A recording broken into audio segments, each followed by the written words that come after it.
which then acts as a proof for the moral excellence of souls, and allows for people to produce the virtues that we read in our readings that God wants us to achieve.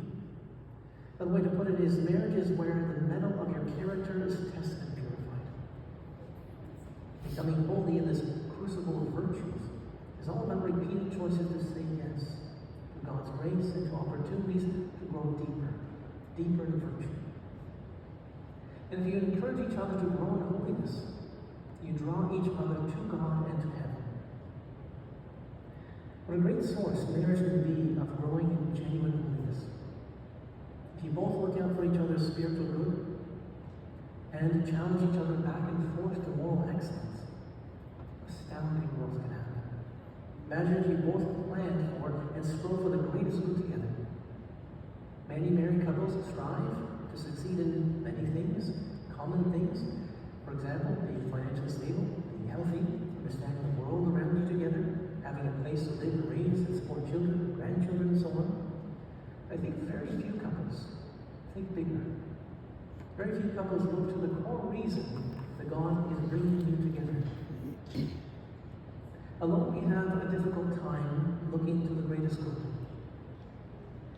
Alone we have constantly get caught up in passing pleasures of this world and entertainments. Alone we have so much strength to do good and avoid evil. One of the greatest gifts of marriage is that you journey together through life. And most importantly, that you journey together towards the Father's eternal home. If marriage is to be successfully the sacrament of sanctification for you, then you and your spouse must worship God together and become worthy of Him together. Remind one another that nothing in this life is to be feared except offending God. Say to each other that our time here is brief and fleeting, but if we are pleased before God, then we can exchange this life for the kingdom to come. And there we will be perfectly one with Christ and with each other for all eternity, and our pleasure will know no bounds. This is the way to holiness. A marriage is a work of entwinement.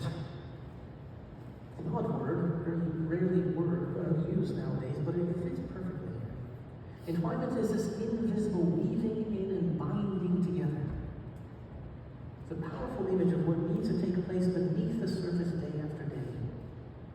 In the process of entwinement and in the process of carrying out one's duties is where the choice of holiness really lies. In order for marriage to be a genuine path of holiness, there must be daily choices to take you down this path of sanctity. The process of entwinement involves all the physical, emotional, and spiritual parts of who you are. At the core of this is what you do with love. Love is this great thing. Love is the greatest virtue. In order for marriage to be a path of holiness, is what you do with this love. It's the most important thing. This is the thing that must be superheated in the crucible of virtues. See, Paul speaks so powerfully about love. It is love that brings couple together, love that binds them to their children. It's love that brings spouses together, makes them fruitful, that keeps them bound. And surely this love, if it's exercised properly, sanctifies them ultimately. Think about what is said in the Bible about love. It's patient, it's kind, it doesn't envy or boast, it's not arrogant or rude, it doesn't insist on its own way, it's not irritable or resentful, it doesn't rejoice in wrongdoing, it rejoices in the truth. It bears all things, believes all things, hopes all things, and endures all things. So every time you make a choice to express your love to each other, by being patient, you love God and you love your spouse. Every time you show kindness, that you choose to rejoice in the giftedness of the other instead of being envious. Every time you give up your own will in something. Every time you seek truth together, that you worship God together, that you forgive and move on. Every time you don't lose hope, you grow the great virtue of love. Remember, love does what God designed it to do, what it's supposed to do. It sanctifies you choice after choice. St. Teresa of Lisieux says about this, miss no single opportunity of making one small sacrifice.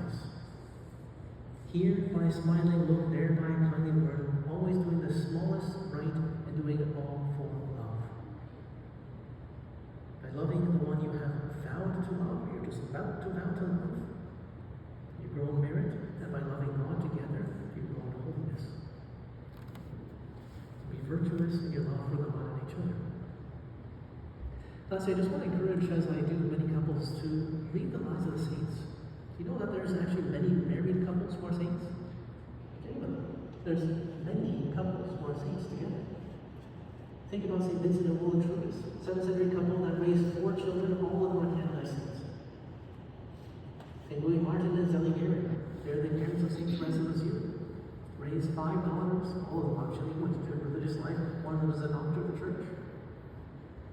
Consider the fact that you, as you call each other to pray more, to grow in virtue, to abandon sin, to understand truth, and you lead your children to be in the same ways, you're taking steps into heaven together.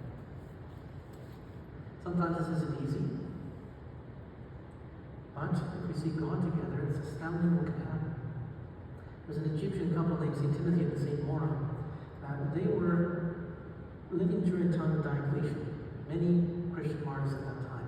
Timothy was a lector, and he was well known to the officials. And when they were persecuting Christians, Maura was told to tell him to deny his faith.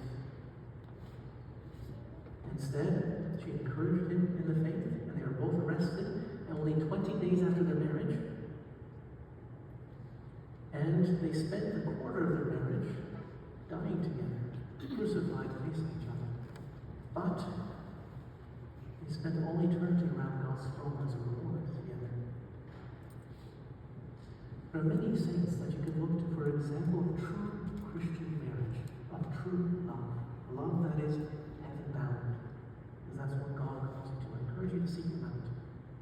So today, as you are about to enter into this great sacrament of marriage, that brings so many people into your life, that means